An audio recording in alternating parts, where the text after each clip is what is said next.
कि लाइट ऐसे आ रही है और ऐसे जा रही है। जब हम इसको ऐसे अगर करेंगे तो जो लाइट ऐसे जा रही थी ये 2 थीटा ज़्यादा रोटेट कर जाएगी।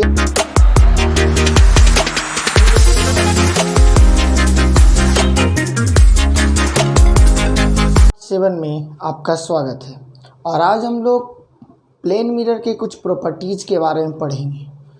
और आप लोग चैनल को लाइक और सब्सक्राइब ज़रूर करिए और ज़्यादा से ज़्यादा शेयर करने की भी कोशिश करिए, इससे आपका और मेरा दोनों का भला होगा।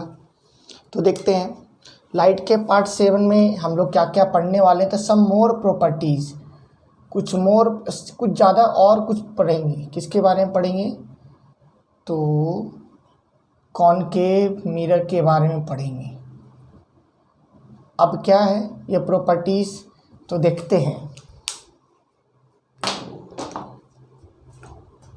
द फर्स्ट वन इज, अगर कोई पर्सन है, समझिएगा, अगर कोई पर्सन है उसको अपना पूरा चेहरा देखना है, पर्सन का हाइट h है, इस पर्सन को मिरर में अपना पूरा बॉडी देखना है, तो what should be the length of mirror required for it. कितना मिरर हाइट का मिरर आपको चाहिए, ये व्यक्ति अपना पूरा चेहरा इसमें देख सके, पूरा बॉडी शरीर देख सके, ना कि चेहरा, ऊपर से फीट तक।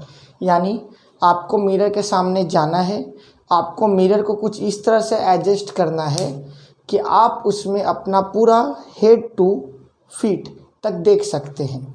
इसके लिए मिरर का हाइट कम से कम पर्सन के हाइट का हाफ होना चाहिए।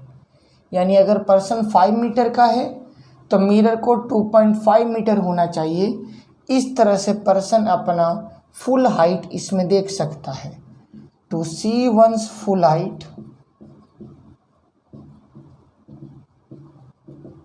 Height of mirror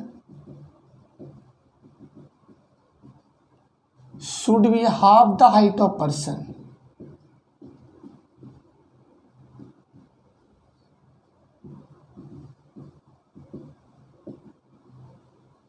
okay, second one होता क्या है कि अगर आपके पास कोई प्लेन मिरर है, सपोज मैं एक एग्जांपल लेता हूँ। This is a plane mirror और लाइट इस पर स्ट्राइक कर रहा है, तो जाहिर सी बात है जब लाइट इस पर स्ट्राइक करेगा तो जहाँ पर स्ट्राइक करेगा वहाँ पे आप नॉर्मल बनाने वाले हो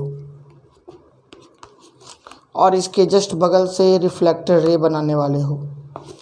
तो सपोज यहाँ पे नॉर्मल है, अगर मैं इस सरफेस को ही रोटेट कर दूँ ऐसे, not the direction of light, light को मैं फिक्स रख रहा हूँ और सरफेस को मैं रोटेट कर रहा हूँ बाई एन एंगल थीटा, ठीक है। तो ऐसे करने से क्या होगा कि मैंने इसको ऐसे रखा है, ये नॉर्मल है और ये लाइट आ रहा है। अगर मैं इसको ऐसे रोटेट करता हूँ तो रिफ्लेक्टर रे जो है वो 2 थीटा से अपने रास्ते से भटक जाएगा। मतलब अगर एक सरफेस है, प्लेन मिरर है और इंसिडेंट रे ऑफ लाइट आ रहा है, यहाँ पे नॉर्मल मैंने बनाया है। अगर इंसिडेंट रे, ये एंगल ऑफ रिफ्रैक्शन है, सॉरी रिफ्रैक्टेड रे है, ये इंसिडेंट रे है और ये नॉर्मल है। तो जब लाइट इस सरफेस पर आ रहा है, अब मैंने क्या किया, इस मिरर को ही ऐसे थोड़ा सा टेढ़ा कर दिया है। अब मिरर मैंने थीटा डिग्री क्या किया, नीचे की ओर बेंड कर दिया, ऐसे रोटेट, ऐसे था ऐसे कर दिया। नॉर्मल हमेशा सरफेस पे बनता है, ये सरफेस है तो इस सरफेस पे नॉर्मल ऐसे बनेगा, तो रिफ्रैक्टेड रे भी अपने डायरेक्शन को बदल देगा और ये जो अंतर होगा ये 2 थीटा का अंतर होगा। बहुत बढ़िया समझ लीजिए कि लाइट ऐसे आ रही है और ऐसे जा रही है। जब हम इसको ऐसे अगर करेंगे तो जो लाइट ऐसे जा रही थी ये 2 थीटा ज़्यादा रोटेट कर जाएगी। ये अगर थीटा मुड़ी है तो जो लाइट ऐसे जा रही थी वो ऐसा मुड़ेगी वो सपोज ये 10 डिग्री आपका बेंड कर रहा है, तो जो जानने वाली लाइट है वो 20 डिग्री इधर की ओर शिफ्ट कर जाएगी। ठीक है, ऐसा वाटर के साथ भी कर सकते हैं। पाइप से इस पर वाटर मारिए और इसको 20 डिग्री रोटेट कर दीजिए, किसको, मिरर को। तो जो पानी है, जो पानी इधर लौट के जा रहा था, वो क्या है 40 डिग्री रोटेट कर जाएगा, कुछ ऐसा है। यानी ये है, ये जा रहा था, अब जैसे ही इसको टेढ़ा किया, ये रे जो रोटेट कर गया 2 थीटा से रोटेट कर गया। ये थीटा टेढ़ा किया था, ये 2 थीटा हो गया। तो हम लोग लिखते हैं when plane mirror is rotated by angle theta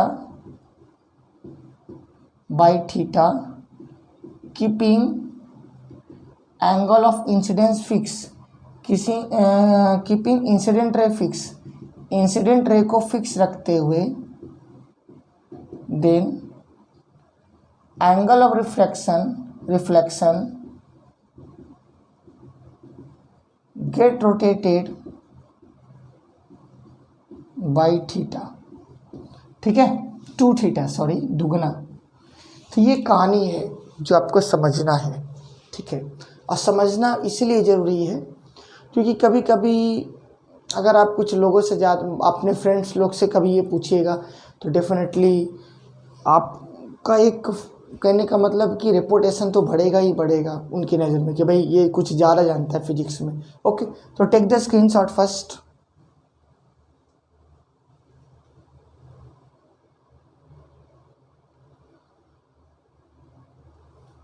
okay, now ये 2 प्रॉपर्टीज़ तो हो गए।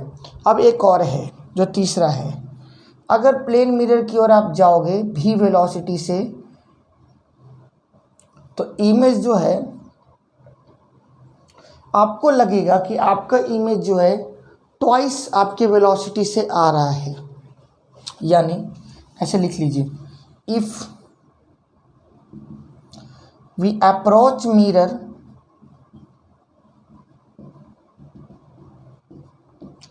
y velocity v, then image velocity of image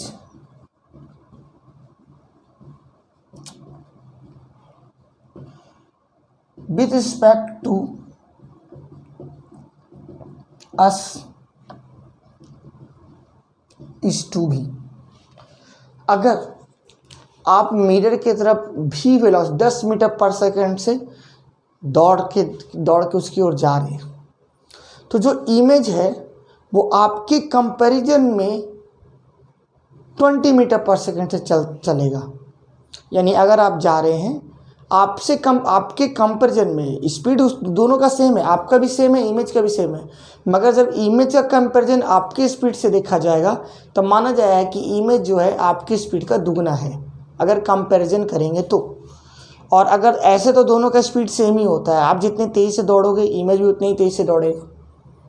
मगर अगर इमेज का वेलोसिटी देखना है जब आप रेस्ट में हो, आपसे कंपैरिजन कर रहा है मतलब आपको रेस्ट में रखते हुए इमेज के वेलोसिटी को अगर हम लोग देखना चाहेंगे तो आपके वेलोसिटी का दुगना होगा।